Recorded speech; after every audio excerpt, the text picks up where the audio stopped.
41장 1절부터 24절 말씀을 통해서 계속해서 하나님의 말씀을 2주간 듣고 있습니다. 지난주에 하나님께서 주셨던 첫 번째 메시지는 그거였습니다.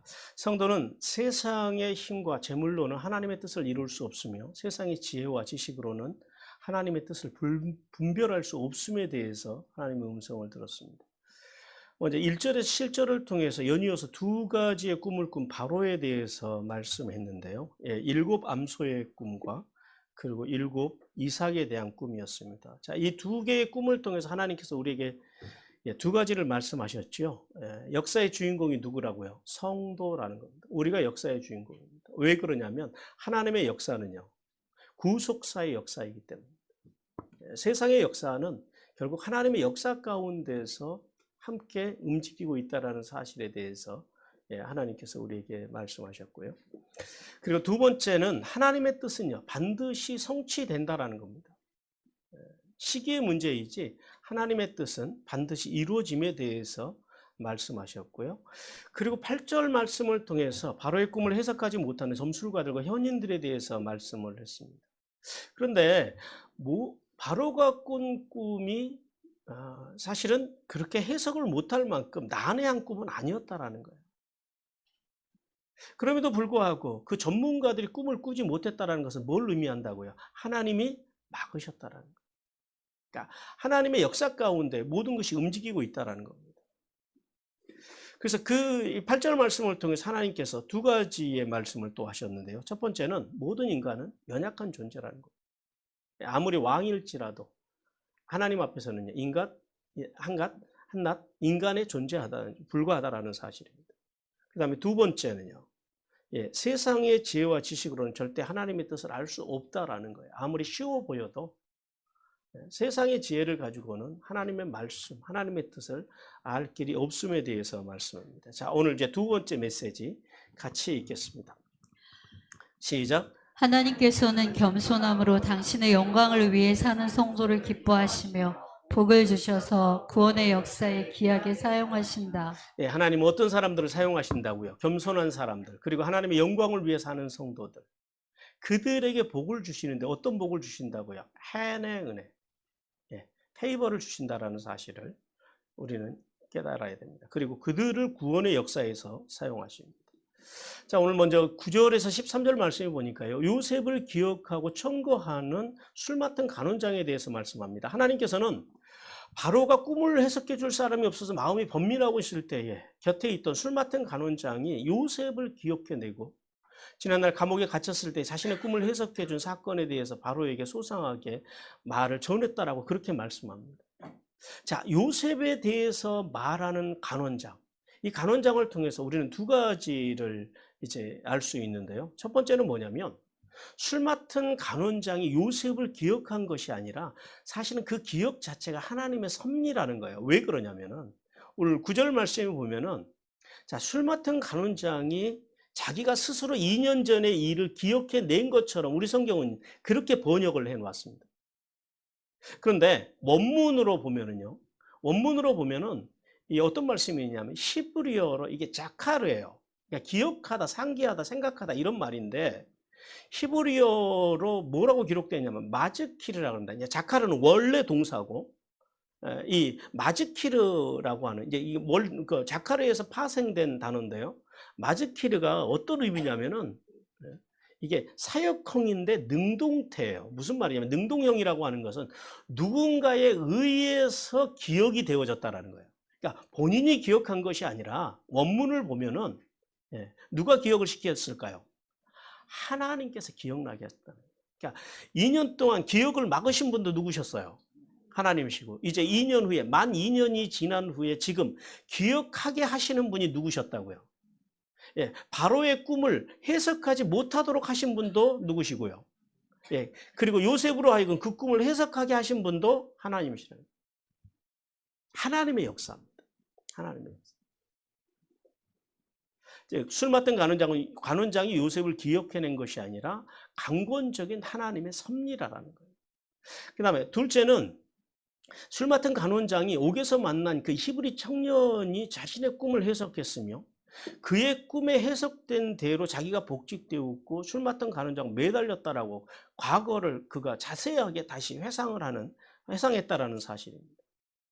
그러면서 이 이야기를 통해서 술 맡은 간원장은 자신의 꿈을 해석해 줬던 그 요셉, 히브리 그 젊은 청년이었던 히브리 노예였던 그 요셉에 대해서 어떻게 소개를 하고 있냐면 그는 뛰어난 통찰력과 이해력을 가진 청년이라는 거예요. 즉 무슨 말이에요? 바로로 하여금 그 요셉을 부르지 않고는 못 견디게 만들었다는 거예요. 그냥 단순히 쓱 지나가면서 그런 사람이 있었어요라고 말하는 것이 아니라 확신 있게 말하고 있다는 거예요. 그 청년을 부르면 분명히 당신의 꿈을 해결해 줄 겁니다라고 하는 그런 확신에 찬 언어. 그 힘을 주어서 강조함 때문에 바로는요, 그 마음에서 궁금해서 요셉을 부르지 않고는 못 견디게. 그 또한 누구의 섭리라고요? 하나님의 섭리. 자, 이 두 가지의 사실을 통해서 하나님께서는 우리에게 두 가지를 말씀해요. 첫 번째는요, 범사에는 하나님의 때가 있더라는 거예요. 자, 하나님의 뜻은요, 하나님의 일은 반드시 이루어집니다. 그런데 언제 이루어진다고요? 하나님의 때에 이루어진다는 거예요. 자, 만약에 2년 전에 술 맡은 간원장이 복직을 해서 바로에게 요셉에 대해서 탄원을 해가지고 요셉이 감옥에서 2년 전에 풀려났으면 어떻게 됐을까요? 한번 여러분 가정을 한번 해보십시오. 그 다음에 어떻게 됐을까요? 요셉이 애굽 땅에 있었을까요? 아니면 가나안으로 돌아갔을까요? 10중 8구는 아버지가 계시는 가나안으로 돌아갔을 거라. 자, 이제 가나안에 돌아갔어요. 돌아가고 나면 이제 무슨 일이 생기는 거예요? 바로가 꿈을 꾸어도 바로를 만날 가능성이 있어요, 없어요? 바로를 만날 가능성도 없고 바로의 꿈을 해석해 주는 일도 없고 그러면은 결국은요, 애굽의 총리는요, 물 건너가는 거죠. 애굽의 총리가 되는 길은 영원히 열리지 않는다라는 겁니다. 더 나아갔어요. 기근이 오면은 그야말로 요셉의 공동체도 야곱의 공동체도 함께 쫄딱 망하는 거예요. 그리고 요셉은 총리가 아니라 평범한 가나안 땅에 있는 한 목동에 불과한 인생을 살아갈 수밖에 없었더라라는 거예요. 자, 그렇게 보면 잊혀졌던 지난 2년이 요셉의 인생에 있어서 복이에요, 저주예요? 복이죠. 분명히 저주 같은데 잊혀진다라고 하는 것, 그것은 저주입니다. 그런데 사실은 알고 보니까 저주가 아니고 뭐더라고요? 복이더라라는 거예요. 자, 하나님께서는 그 잊혀짐을 이 강렬한 기억으로 다시 되살리기 위한, 그러니까 결국은 그 술 맡은 간원장으로 하여금 요셉을 잊게 하신 분도 누구시라고요? 하나님이시고, 이제 지금 다시 강렬하게 기억해내게 하시는 분도 누구시더라고요? 하나님. 그래서 인간의 모든 일은 하나님의 손에 있고, 하나님의 손에 있는 인간의 모든 때는요, 다 하나님의 때 안에 있더라라는 거예요. 자, 2년 동안 왕의 감옥 속에서 갇혀서 고통의 세월을 살았지만 결코 이 세월 자체가 요셉에게는요, 허송 세월이 아니었어요. 왜냐하면 감옥에서 누구와 같이 2년을 지냈어요? 왕의 제수들과, 왕궁에서 일했던 제수들과 살면서 그냥 살지는 않았을 거잖아요. 요셉의 강점이 뭐예요? 성실과 정직입니다. 성실하고 정직하게 살아가면서 그 안에서 뭘 배웠을까요? 애굽의 정치에 대해서, 경제에 대해서, 행정에 대해서, 궁정 예법에 대해서 다양한 정보와 지식을 습득하는 시간이었다는. 더 나가서 요셉이요, 애굽의 총리로 하루아침에 세워졌을 때 따로 애굽에 대해서 배울 필요가 없이 애굽을 다스리고 왕을 섬기고 또 다른 신하들을 이끌 수 있는 실력을 갖추게 되는 실질적인 훈련의 장소였다. 그리고 더 나아가서는요, 기근의 때를 대처할 수 있는 능력을 갖추는 그런 시간이었다. 그러니까 그 2년이, 자, 결국은 그 2년을 살아가는 동안에는 그 2년은 그에게 저주였어요. 이 2년으로 끝날는지 20년으로 끝날는지 도무지 알 수 없는, 끝이 없는 나락으로 느껴졌지만은요, 결국은 하나님의 때에 그 2년은요, 요셉을 자기도 모르는 사이에 그런 실력자로 세워나가는 하나님의 시간이었다라는. 성도 여러분, 우리의 삶의 모든 시간 속에는요, 우리가 하나님의 때와 하나님의 기한이 있다라는 사실을 그래서 우리는 분명히 알아야 됩니다. 우리 전도서 3장 1절 같이 읽습니다. 시작. 범사의 기한이 있고 천하 만사가 다 때가 있나니. 성도는 삶의 모든 순간이 하나님의 손길 안에 있음을 알아야 돼요. 그래서 믿음이 없는 사람, 어떤 사람들처럼 미래를 알기 위해서 뭘 해요, 사람들이? 점을 치기도 하고, 또 어떤 예언가들을 찾아가기도 하고. 왜 그래요? 왜 미래를 왜 알고 싶어 할까요, 사람들이? 미리 알아서 뭐 하자라는 거예요? 그 미래의 여러 가지 일을 대비하고 벗어나자라는 거예요. 그런데, 미래를 미리 알고 벗어나려고 하는 이런 생각 자체가 다 헛되다라는 거예요. 왜냐하면, 인간의 그 미래는요, 뭐에 의해서 결정된다고 생각을 하세요?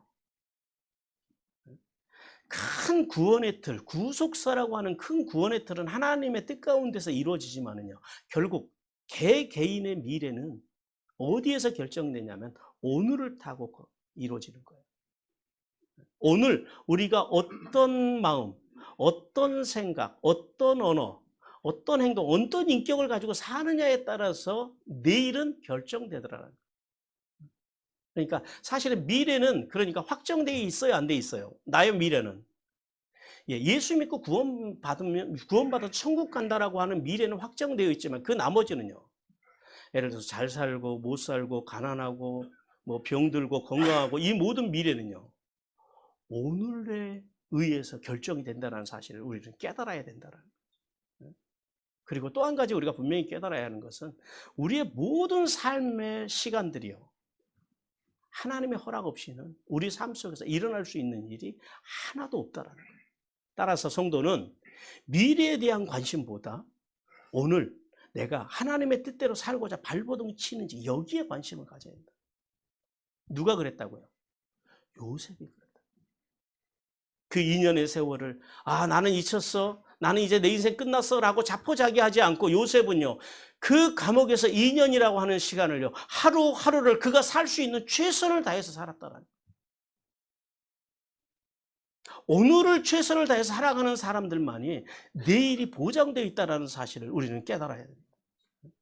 그렇게 요셉이 그 하루하루를 정직하고 성실하게 살아냈을 때 하나님께서는 그의 인생에 형통함을 주셨다는 거예요. 그러므로 성도는 우리 안에 마음의 소원을 두고 행하게 하시는 하나님 안에서 마음과 생각을 관리하면서 자원하는 마음으로 순종하는 길에서 오늘을 최선을 다해서 살아감으로 하늘에 이스리며 땅에 기름진 복을 받기를 주님께서 원하십니다. 두 번째는 성도는 세상 사람들과는 다른 특별한 존재라는 사실을 우리 스스로가 알아야 돼요. 자, 술 맡은 간원장이 요셉을 소개할 때 어떻게 소개해요? 그 사람은 요셉을요, 그냥 히브리 종이었는데라고 쓱 지나가지 않아요. 자기가 2년 전에 겪었던 일들을 소상하게 이야기해 줍니다. 우리 성경에는 다 기록되어 있지만은 아마 요셉이 했던 말들을 그는 다 떠올리고 요셉이 왜 애굽에 오게 됐고 어떤 경로를 통해서 감옥까지 들어오게 됐고 아마도 요셉에 대해서 그가 알고 있는 그리고 그의 삶의 태도나 그의 행동이나 그들이 어떻게 섬겼는지 그의 중심이 어떤 존재인지 아마도 자기가 말할 수 있는 가장 자세한 언어로 바로에게 요셉을 소개했을 거예요. 즉 한마디로 뭐예요? 요셉은 특별한 능력을 가진 사람이라는 거예요. 그래서 바로로 하여금 도대체 어떤 능력을 가진 존재인데 어떤 청년인데 어떤 히브리 노예인데 라는 궁금증이 일어나도록 그래서 부르지 않고서는 견디지 못할 존재로 그런 특별한 존재로 소개했다라는 거예요. 자, 그런데 요셉이 그러면은 이렇게 술 맡은 간원장이 이렇게 소개할 만한 그런 특별한 존재냐라는 거예요. 그가 무슨 IQ가 무슨 멘사에 가입될 정도로 그렇게 뛰어난 IQ를 가진 사람도 아니고 어떤 그 전쟁에 능한 어떤 그런 뛰어난 인물도 아니고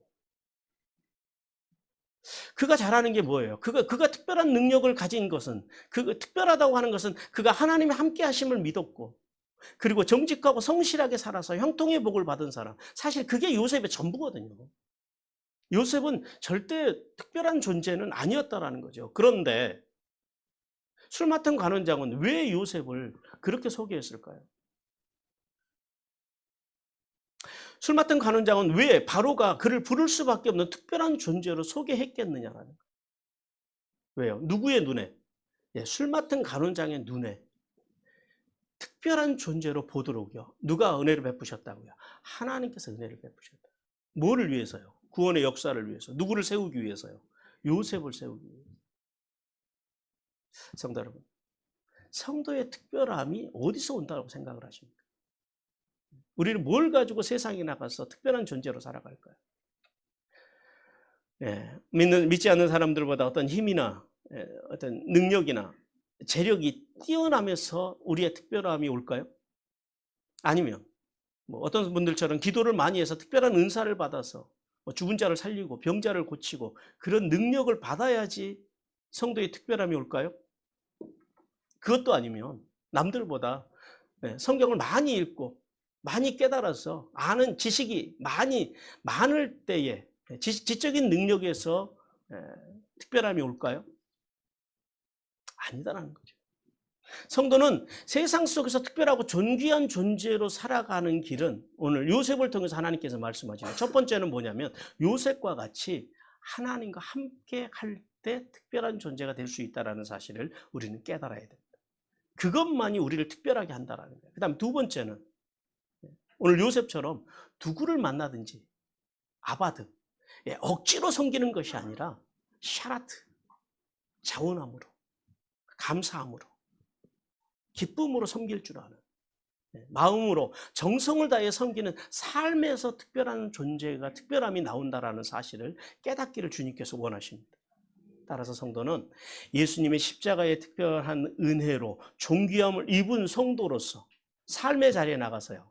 사람들 앞에서 고상한 말을 하고 고상한 일과 고상한 일을 계획하고 세우기를 힘쓰라고 주님께서 우리에게 말씀합니다. 이사야 32장 8절 같이 읽겠습니다. 시작. 존귀한 자는 존귀한 일을 계획하나니 그는 항상 존귀한 일에 서리라. 여기서 존귀함이라고 하는 것이 고상함입니다. 다른 단어로 번역을 합니다. 고상함이요. 그러면은 이 성도의 특별한 이 존귀함, 즉 고상함은 어떻게 삶의 자리에서 드러나냐라는 거예요. 성도의 마음속에 있는 고상함을 우리는 어떻게 알아챌 수 있냐라는 거예요. 바로 자원하는 마음으로 아낌없이 주고 베푸는 삶의 태도를 통해서 드러난다고 성경은 우리에게 말씀합니다. 역대상 29장 9절입니다. 같이 읽습니다. 시작. 백성들은 자원하여 드렸으므로 기뻐하였으니 곧 그들이 성심으로 여호와께 자원하여 드렸으므로 백성들이 하나님의 심히 기뻐하니라. 백성들이 하나님의 그 성전을 짓는 일에 하나님을 위한 일에 자원했다라는 거예요. 뭐 물질을 얼마 바쳤다 이런 것이 아니라 자원함으로 기쁨으로 하나님의 교회를 섬겼고 하나님을 섬겼고 성전을 세우는 일에 섬겼고 그리고 사람을 돕고 세우고 살리는 일을 섬겼다는 거예요. 그러니까 그 고상함이라고 하는 것은 이렇게 자원함으로 기쁨으로 섬기든지 드리든지 그런 것으로 그런 삶의 태도로 나타난다는 거예요. 하나님께서는 부조리한 세속의 흐름 속에 함몰되지 않고 진리, 즉 말씀과 말씀의 정신으로 고상한 말과 행동과 인격으로 살아가는 성도들을 기뻐하시고 세상 앞에 존귀하고 특별한 사람으로 세우신다는 사실을 우리는 깨달아야 됩니다.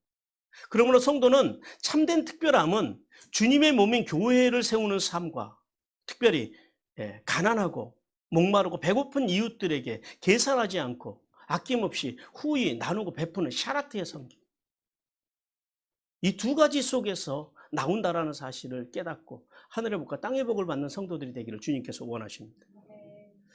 그리고 이제 14절에서 24절을 통해서 드디어 감옥에서 풀려나서 바로 앞에 선 요셉에 대해서 말씀합니다. 자, 하나님께서는 잊혀져 가던 요셉을 드디어 이제 몇 년 만에요, 이게 13년 만에. 모든 사람의 기억 속에서 점점 희미해져 가던 요셉을 하나님께서는 13년 만에 바로 앞에 세우시고 하나님을 증거하게 하셨으며 그리고 또한 동시에 바로의 끔을 들어주게 하셨다라고 말씀합니다. 자, 본문을 통해서 하나님께서는 우리에게 네 가지를 말씀해요. 첫째는 14절을 통해서 하나님은 모든 고난 가운데서 요셉을 구원하셨다고 말씀합니다. 자, 오늘 14절에 보면 이제 14절 한 절 속에 우리가 이제 와우라고 하는 단어가 있거든요. 와우. 이게 이제 히브리어 문법 가운데서 와우 계속법이라고 그래요. 와우 연속법 혹은 와우 계속법이라고 그래요. 이 와우 연속법, 와우라고 하는 단어가 무슨 말이냐? 어떤 단어 앞에 와우라고 하는 단어가 붙으면 어떤 뜻이냐면은, 즉시 바로 이루어졌다는, 그리고 이런 말이에요. 쉽게 말하면. 그러니까 그것이 끊이지 않고 신속하게 쭉쭉쭉쭉 이루어졌다라고 하는, 이제 그걸 그 와우 연속법이라고 그러는데, 이 와우 연속법이 몇 번 나오냐면요. 14절 한 절에만 무려 6번이 나와요. 무슨 말이에요? 요셉의 구원이 어떻게 이루어졌다고요? 어렵게요? 아니요. 쉽게, 신속하게 이루어졌다라는 거예요. 요셉이 감옥에서 나오는 게 무슨 절차를 받고 재판을 받고 이런 것이 아니라 왕명에 의해서 신속하게 요셉의 구원이 이루어졌다라는 거예요. 그리고 보니까 구원받는 게 쉬워요, 어려워요? 쉽죠. 쉽잖아요. 감옥에서 나오는 게 이보다 쉬울 수가 있어요. 근데 이 쉬운 감옥에서 나오는 길이 몇 년 걸렸다고요? 13년. 기다림이 어려운 것이지 구원은요, 한순간입니다. 구원받는 것은. 예수 믿고 구원받는 것이 그래서 쉽다고요, 어렵다고요? 왜 속으로만 대답을 하세요? 쉽다고요. 지금 그걸 말씀하시는 거예요. 요셉의 구원이 어렵게 이루어지지 않고 신속하게 이루어졌다는, 쉽게 이루어졌다는 거예요. 자, 끝을 알 수 없는 노예와 죄수의 삶을 살아온 지 13년. 지나간 13년이 요셉에게는 참으로 고통스럽고 잔인했던 시간들입니다. 그러나 돌아보면 그 잔인하고 고통스러웠던 시간 속에서 요셉이요, 어떤 사람으로 자랐어요? 영적으로, 지적으로, 정신적으로 훌륭한 사람. 어디다 세워놔도, 바로 앞에 세워놔도 애굽의 총리로서 누가 봐도 애굽의 총리가 될 만한 제목으로 13년 동안 하나님께서 훈련하는 시간이었다라. 하나님께서는요, 요셉을 그 13년을 통해서요, 요셉도 모르는 사이에 수준이 어디까지 올라가 있냐면 애굽의 총리의 수준까지 하나님께서 끌어집어 올려놓으셨다는. 그러니까 다시 물어볼게요. 그 13년이 요셉에게 저주였어요? 복의 시간이었어요? 네, 복의 시간. 기다리는 13년은 너무 고통스러웠죠. 그러나 그 13년이 끝나는 그 날, 하나님께서는 그를 어떻게 구원하셨다고요? 쉽게요, 신속하게 구원하셨고, 그리고 13년이 돌아보니까 저주의 시간이 아니었고, 한 나라의 재상이 될 만한 제목으로 키워지는 훈련의 시간이었다. 자, 바로의 명령을 받은 신하들이 오늘 본문에 보니까 신속하게 요셉을 보디발의 집에 있는 감옥에서 빼냅니다. 그리고 두 가지를 행해요. 수염을 깎고 새 옷을 입힙니다. 그런데 이 두 가지 의미를 가져요. 첫 번째는 이 수염을 깎는다라고 하는 행위 자체는 이게 굉장히 수치스러운 행위입니다.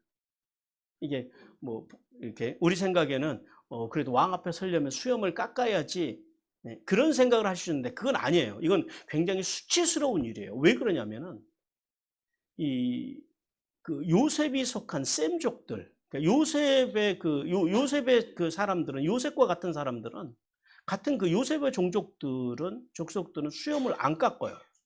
수염을 깎는 자체를 굉장히 수치스럽게 생각합니다. 우리 사무엘하 10장 4절 5절 같이 읽겠습니다. 시작. 이에 한눈이 다윗의 신하들을 잡아 그들의 수염 절반을 깎고 그들의 의복의 중동 볼기까지 자르고 돌려보내매 사람들이 이 일을 다윗에게 알리니라. 그 사람들이 크게 부끄러워함으로 왕이 그들을 맞으러 보내 이르기를 너희는 수염이 자라기까지 여리고에서 머물다가 돌아오라 하니라. 요셉이 속한 이 셈족들은 수염을 자르는 것을 굉장히 수치스럽게 생각합니다. 그런데 반대로 또 애굽 사람들은 수염을 또 기르지 않아요. 이 사람들은 수염을 또 다 깎아요. 그러니까 요셉의 입장에서는 지금 수염을 깎는 행위는 민족적으로 볼 때는요, 굉장히 수치스러운 행위라는 거예요. 그런데 요셉이요, 수염을 어떻게 해요? 기쁨으로 깎아요. 아무런 저항 없이 깎습니다. 거기에 대해서는 일절 말을 하지 않아요. 왜 그래요? 요셉은 두 가지를 알았다는 거예요. 첫 번째는 뭐냐면, 지금 하나님께서 나를 구원하고 계시는구나. 이제 내 인생의 고난 속에서 나를 건지시는구나. 이걸 알았다는 거예요. 그리고 또 하나는, 하나님의 사람들은 세상과 구별된 삶을 살아가는 사람들이지 분리되어 살아가는 사람은 아니다라는 거예요. 그래서 로마에 가면은요. 예, 아무리 그리스도인이라도 로마의 법을 따라야 되는 거예요. 대한민국에 살아가는 성도들, 우리는 하나님 나라의 백성이긴 하지만 동시에 대한민국 국민이잖아요. 대한민국 국민은요, 예, 법을 따라야 돼요. 헌법을 따라해서 살아야 된다는 거예요. 헌법을 따르지 않겠다라고 하는 것은요. 예, 이제 그러면 이제 따로 혼자 나라를 세워서 살아야죠. 그래서 요셉은 그 두 가지를 알았기 때문에 기꺼이 수염을 깎을 수 있었습니다. 그리고 또 한 가지, 예, 이거는 굉장히 이제 요셉에는 영광된 행동인데요. 요셉의 옷을 갈아입힙니다. 여러분, 요셉에게 옷이 의미하는 게 요셉의 그 이야기 속에서 옷이라고 하는 그 의미가 굉장히 강하잖아요. 자, 요셉이 지금까지 옷이 입혀지는 삶이었어요? 벗겨지는 삶이었어요? 네, 첫 번째 벗겨진 사건은 어디예요? 형들에 의해서 강제로 채색 옷이 벗겨지고, 그리고 나서요, 종으로, 노예로 전락하죠. 그 다음에 두 번째 옷이 벗겨지는 사건이 어디예요? 보디발의 아내에 의해서 옷이 벗겨져서 그 다음에는요, 노예로 전락을 해요. 그런데 그 벗겨졌던 옷이 지금 입혀졌다라는 거예요. 무슨 말이에요? 모든 억울함과 수치와 모욕이 떠나가고 이제 과거에 아버지 앞에서 누렸던 그 영광이, 한 인간의 영광이 회복되어지는 그런 일이라는 거예요. 자, 보세요. 요셉은요, 그렇게 두 번이나 옷이 벗겨지는 그 상황 속에서 어떻게 요셉이 이 영광의 자리까지 올 수 있었어요? 그것은 요셉의 세 가지요. 첫째, 요셉이 뭘 잘했다고요? 하나님의 함께 하심을 믿었다고. 어디서든지 함께 하신 하나님. 근데 이 함께는 어떤 함께라고요? 개인적인 애트. 나와 함께 하시는 하나님. 그 다음 두 번째는요, 그의 삶이 어땠다고요? 정직했다라는 거예요. 하나님의 말씀 앞에서. 물론 요셉이 한 번도 정직을 어겨본 적이 없을까요? 아니, 세상에 그러진 않죠. 그러나 요셉의 삶의 방향이요, 늘 정직을 향해서 가기 위해서 발버둥 쳤다라는 거예요. 뭐 요셉도 자기도 모르게 거짓말 할 때도 있고, 사람이라 그럴 수 있잖아요. 그리고 그가 성실했다라는 거예요. 어떤 성실이요? 샤라트. 무슨 일을 하든지 그가 마음을 다해서 섬겼다라는 거예요. 그래서 하나님께서 그러한 요셉의 삶을 보신 하나님께서요, 지금 요셉을 애굽의 총리로 세우시기 위해서 그도 모르는 사이에 요셉을 총리의 수준까지 훈련시켜 놓으시고, 이제요, 죄수의 옷을 벗게 하시고, 이제는 영광스러운 옷을 입게 하셨다라는 사실. 그 사실을 우리는 깨달아야 됩니다. 성도 여러분, 하나님께서는 삶의 자리에서 하나님과 함께 하심을 믿고, 빠님의 신앙. 빠님의 신앙이 뭐예요? 늘 하나님의 얼굴 앞에서 살아가는 거예요. 하나님의 면전에서 살아가는 거예요. 우리가 생각하고 말하고 행동할 때 누가 내 앞에 계시다고요? 하나님. 헬라어로는 코람데오라고 그래요. 히브리어로는 빠님이라고 그래요. 하나님 얼굴 앞에서. 하나님이 내 앞에 계시고 내 존전에 계신데 우리가 함부로 말하고 함부로 행동하겠어요? 함부로 하지 않는다라는 거죠. 왜요? 하나님에 대한 두려움이 있기 때문에.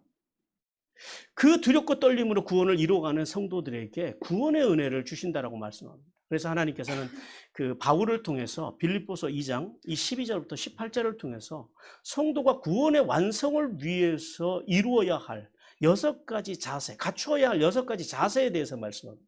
첫 번째는 자신의 두려움과 떨림으로 구원을 이루어가라라고 말씀하십니다. 우리 빌립보서 2장 12절 같이 읽습니다. 시작. 그러므로 나의 사랑하는 자들아, 너희가 나 있을 때뿐 아니라 더욱 지금 나 없을 때에도 항상 복종하여 두렵고 떨림으로 너희 구원을 이루라. 그리고 두 번째는 하나님의 기쁘신 뜻 안에서 복종함으로 구원을 이루어가라라고 말씀합니다. 13절 같이 읽습니다. 시작. 너희 안에서 행하시는 이는 하나님이시니 자기의 기쁘신 뜻을 위하여 너희에게 소원을 두고 행하게 하시나니. 하나님의 기쁘신 뜻이 있느냐라는 거예요. 여기에 우리의 소원을 둬야 된다는 거예요.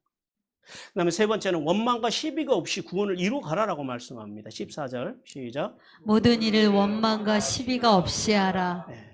원망하고 시비 걸지 말라라는 거예요. 그 다음에 네 번째는 순전한 마음으로 구원을 이루어가라라고 말씀합니다. 15절이요. 시작. 이는 너희가 흠이 없고 순전하여 어그러지고 거스르는 세대 가운데서 하나님의 흠 없는 자녀로 세상에서 그들 가운데 빛들로 나타내며 예, 하나님의 흠이 없는 자녀로서 하나님의 앞에서 흠이 없는 삶을 살려면 어떻게 살아야 돼요? 어떤 정신으로 살아야 돼요? 날마다 흠이 없는 길이 뭐예요? 슈브요. 우리 안에 있는 모든 흠을 제거해 주실 분은 누구밖에 없다고요? 예수님. 예수님의 십자가로 나아갈 때만 우리는 그 십자가 아래에서 우리 인생의 우리 삶의 흠을 거기 가서 회개해야 된다는. 동시에요. 사람에게 잘못한 것이 있으면 그 흠은 어떻게 제거해야 된다고? 속건제의 정신. 가서 사과하고 배상하고 그리고 흠을 없애야 된다는. 그 다음에 5번째는 증거함으로 구원을 이루어가라라고 말씀합니다. 16절 시작. 생명의 말씀을 밝혀 나의 다름질이 헛되지 아니하고 수고도 헛되지 아니하므로 그리스도의 날에 내가 자랑할 것이 있게 하려 함이라. 예, 증거함. 나가서 열심히 우리가 다름질하고 수고하고 그것이 헛되지 않도록 우리가 늘 자랑하는 삶. 뭘 자랑할까요? 우리가 내가 한 것을요? 아니요. 하나님께서 우리에게 행하신 일들, 하나님의 말씀들을 자랑하는 거예요. 마지막 6번째는요. 희생적인 수고의 본을 따름으로 구원을 이루어가라라고 말씀합니다. 17, 18절 시작. 만일 너희 믿음의 재물과 섬김 위에 내가 나를 전제로 드릴지라도 나는 기뻐하고 너희 무리와 함께 기뻐하리니 이와 같이 너희도 기뻐하고 나와 함께 기뻐하라. 예, 성도는 그리스도의 몸인 교회를 세우고자 희생하고 수고하는 삶이 필요합니다. 그러므로 성도는 요셉과 같이 빠님의 신앙으로 하나님의 때를 기다리며 구원의 영광의 나라에 임하기까지 믿음으로 구원을 이루어가기를 주님께서 원하십니다. 그리고 2번째는 15절을 통해서 하나님께서는 요셉을 세상 앞에서 인정받게 하셨다라고 말씀을 합니다. 자, 15절에 보면 바로가 요셉에게 그렇게 말을 해요. 너는 꿈을 들으면 능히 푼다 하더라. 이 말씀을 직역을 하면 이렇게 됩니다. 이르기를 너는 그것을 해석하기 위해서 꿈을 들을 것이다. 이런 말이에요. 즉 무슨 말이냐면 바로는 요셉이 자신의 꿈을 들으면은 바로 해석할 능력이 있다라고 지금 그렇게 말하고 있다는. 이게 어떻게 가능할까요? 지금 여러분 바로 앞에 서 있는 요셉이 지금 누구예요? 신분적으로만 볼 때는 예, 노예고 동시에요. 또 죄수고. 근데 그냥 죄수도 아니잖아요. 어떤 죄수요? 성범죄자요. 그런데 평생 그렇게 노예로 감옥에서 살았던 그 요셉이 어떻게 바로의 눈에 바로가 생각할 때는 자기의 어떤 점술가들 그리고 뛰어난 현인들도 풀지 못한 자신의 꿈을 해석할 수 있을 거라고 어떻게 바로가 그런 생각을 했을까요? 아무리 봐도 조건적으로 안 맞잖아요. 뭐예요? 하나님의 은혜요. 어떤 은혜요? 헤세드요? 라움이요? 아니요. 헨이요. 은혜 아니에요. 은혜. 페이버요. 왜 그럼 하나님께서 이런 페이버를 이런 헨의 은혜를 요셉에게 내리고 있느냐는 거예요. 요셉의 3가지 특징이 뭐라고요? 하나님과 함께 하심을 믿었고 그 다음에요. 정직했고 성실했고 그렇게 살기 위해서 발버둥 쳤다라는 거예요. 그 요셉을 향한 하나님의 은혜 하나님의 섭리가 이렇게 나타나는 거예요. 그러니까 요셉의 삶이 하나님 보시기에 좋으셨다라는 거예요.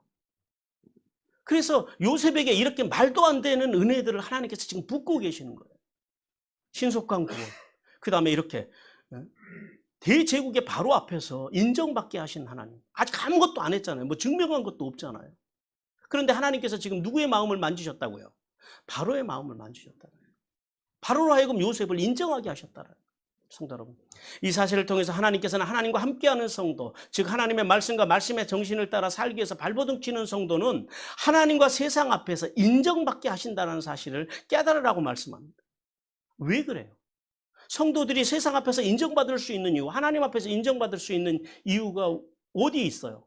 요셉이 뭘로 살았어요? 자신의 지혜로 살았어요? 아니죠. 누구의 지혜로 살았어요? 하나님의 지혜로 살았어요. 우리 잠언 9장 10절 같이 읽습니다. 시작. 여호와를 경외하는 것이 지혜의 근본이요 거룩하신 자를 아는 것이 명철이니라. 예, 이 지혜와 명철로 요셉이 살았다라는 거예요. 거듭 말씀드리지만 요셉이요. 성경에서 요셉이 똑똑했다라고 하는 성경 구절은 한 구절도 없습니다.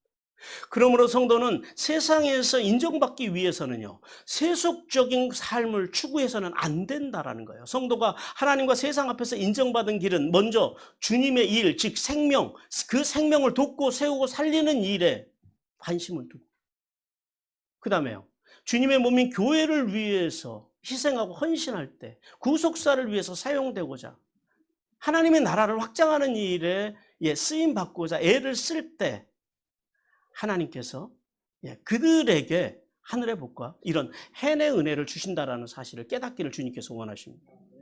그리고 세 번째는 16절에 보니까요, 요셉은 하나님의 능력만으로 꿈 해석이 가능하다라고 그렇게 증거합니다. 오늘 16절에 보니까 요셉이 그래요. 바로의 말, 15절에 바로의 말에 대해서 이는 내가 아니라 이렇게 말을. 이게 히브리어로 보면은 비르아다이에요. 직역을 하면 이렇게 됩니다. 나는 아닙니다. 이런 말. 나는 절대 아니다라는 거예요. 그러니까 요셉은 꿈 해석의 능력이 자신에게 있는 것처럼 말하는 바로 앞에서 주눅이 들어서 어지간하면은 얘 할 만도 하잖아요. 근데 요셉은 그러지 않았다라는 거예요. 바로의 말에 대해서 요셉이요, 지금 당당하게 자기의 의견을 밝히는 거예요. 바로가 말을 잘못했다라는 거예요. 그 잘못한 말에 대해서 요셉이 지금 바로 잡고 있는 거예요. 그건 아니요. 그 말씀은 맞지 않습니다. 나는 아닙니다. 나는 아니라 이 특별한 능력, 자신은 특별한 능력이 없으며 꿈을 해석하는 능력이요. 누구로부터 온다고요? 하나님께로부터 온다라는 사실을 지금 그렇게 증거하면서 꿈 해석을 통해서 하나님이 당신에게 평안을 줄 거라고 말을 해요. 내가 주는 게 아니고. 자, 여러분 보세요. 왜 요셉인지를 우리는 알아야 돼요. 왜 하나님께서 요셉을 10년, 13년 동안이나 그렇게 뺑뺑이를 돌리셔가지고 광야에서 고생을 시켜가지고 죄수까지 만드셔가지고 요셉을 그렇게 훈련시키셔서 오늘 여기까지 세우셨는지를 우리는 알아야 한다고. 요셉이요, 삶이 위대해서요? 요셉이 능력이 많아서요? 아니요. 요셉은 뭐 하나 가지고 하나님 앞에 인정받은 사람이에요. 마음이요, 중심이요. 다윗은요, 뭘 가지고 하나님 앞에서 인정받았어요? 마음이요, 중심이요. 그럼 우리는 뭘 가지고 하나님 앞에 가서 인정받을까요? 마음이요, 중심이요. 이렇게 바로 앞에서도 주눅 들지 않고 세상의 강력한 최고의 그 시대, 그 동시대의 가장 강력한 힘을 가진 그 바로 앞에서 주눅 들지 않고 하나님만을 증거하는 요셉. 하나님께서는 그래서 요셉을 특별하게 사랑하셨고 노예와 제수의 삶을 넘어서 지금 요셉을 뭘로 세우시려고 그래요? 애굽의 총리로. 그걸 뭐라고 한다고요? 하나님의 hand, 은혜. 상대로. 여러분 안에 있는 능력을 여러분은 어떻게 자랑하십니까? 어떻게 생각하십니까? 내 안에 있는 것들, 즉 물질, 건강, 은사 이런 것들이 하나님께로부터 온 것임을 인정하십니까? 아니면 내가 이룬 것이라고 자랑하십니까? 하나님께서는 요셉과 같이 모든 영광을 하나님 앞에 돌리는 성도들을 기뻐하시며 hand, 즉 페이버를 내리시기를 기뻐하십니다. 그러므로 성도는 가정, 교회, 직장, 이웃에서요, 남들에게 칭찬받을 만한 일이 있거든 요셉과 같이 하나님의 영광을 드러내고 복음을 전하고 그리고 주의 몸인 교회를 세우는 일에 사용함으로 하늘의 복과 땅의 복을 받기를 주님께서 원하십니다. 오늘 마지막으로 17절에서 24절을 통해서 요셉은 꿈으로 인해서 고통받는 바로의 말을 경청해 줍니다. 자, 하나님께서는 이 본장 안에서 요셉의 꿈을요, 지금 2번이나 기록하고 계세요. 똑같은, 그 뭐 짧은 꿈도 아니고. 자, 먼저 1절에서 7절까지 꿈에 대해서 말씀하셨죠. 기록하셨죠. 그런데 오늘 본문에 보니까 똑같은 내용을 17절에서 24절에서 또 동일하게 기록을 해놓고 있어요. 왜 그러셨을까요? 기록 안 해도 되잖아요. 다 알아. 우리가 알아먹잖아요. 앞에 기록해 놨으니까. 그 앞에 그 기록을 그 꿈 이야기를 했더라 그러면 끝날 텐데 굳이 하나님께서는 똑같은 꿈 이야기를 1절에서 7절까지 그리고 17절에서 24절까지 이 24절이라고 하는 짧은 절 안에서 2번이나 기록해 놓으셨다. 하나님의 분명한 목적이 있으시다라는 거예요. 뜻이 있으시다라는 거예요. 그것은 두 가지예요. 그게 하나는 바로의 꿈의 심각성. 이 꿈이 그냥 꿈이 아니다라는 거예요. 그만큼 이 꿈이 지금 심각하고 의미가 있는 꿈이라는 거예요. 그리고 또 하나는 바로가 이 꿈으로 인해서 얼마나 지금 고통을 겪고 또 말을 해야 할 만큼 옆에 신하들 시켜서 야 니들이 전해줘 해도 되잖아요. 근데 바로는요 자기 입으로 요셉에게 다시 설명을 해요. 왜냐면 궁중에는 뭐 다 기록을 하니까 야 기록한 거 보여줘 해도 되잖아요. 근데 직접 만나서 다시 자기가 생생한 자기의 꿈을 들려줍니다. 그만큼 바로의 마음이 이 꿈으로 인해서 어땠다고요? 고통했다, 번민했다라는 거예요. 아팠다, 힘들었다라는 거예요. 자, 그런데 그 꿈 이야기를 요셉은 지금 어떻게 들어주고 있어요? 진심으로 경청해주고 있다. 진심으로. 자, 우리가 인간적으로 볼 때는 지금 바로와 왕과 죄수, 노예 죄수예요. 이렇게 보이죠. 그런데 자, 하나님의 관점으로 봐봐요. 하나님의 종 요셉과 꿈으로 인해서 고통당하고 있는 바로 이렇게 봐야 된다. 이 본문.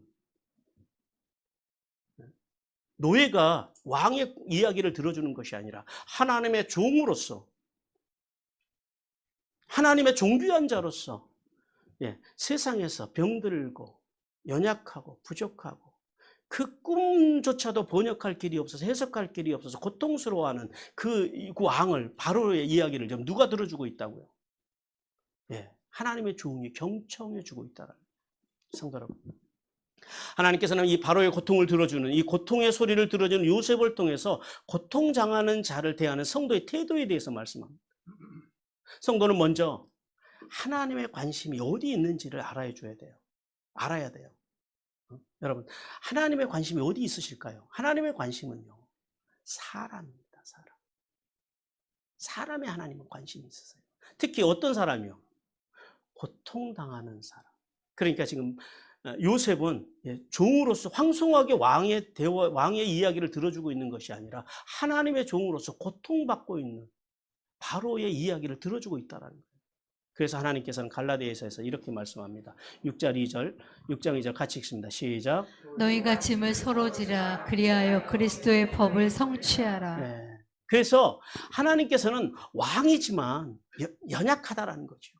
누구의 도움을 받지도 못하고 고통 중에 있는 그 바로의 말을 요셉을 통해서 경청하여 주신 것처럼, 경청하게 하신 것처럼요. 성도들에게도 교회의 비밀인 함께를 통해서 그리스도의 법, 즉 그리스도의 법이 뭐예요? 내 이웃을 내 몸과 같이 사랑하라. 이것이 성경의 강령입니다. 하나님의 강령입니다. 하나님의 명령입니다. 이게 그리스도의 법이에요. 그 하나님의 법을 이루라라는 거예요. 그렇게 해서 서로 사랑함으로 하나님 사람들을 서로 세워가라라고 말씀합니다.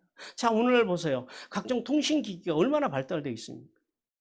그리고 여러 가지 SNS가 고도로 발달된 세상 속에서, 그런데 사람들은 그 속에서요, 사람 간에 더 소통이 안 돼요. 말이 안 통해요.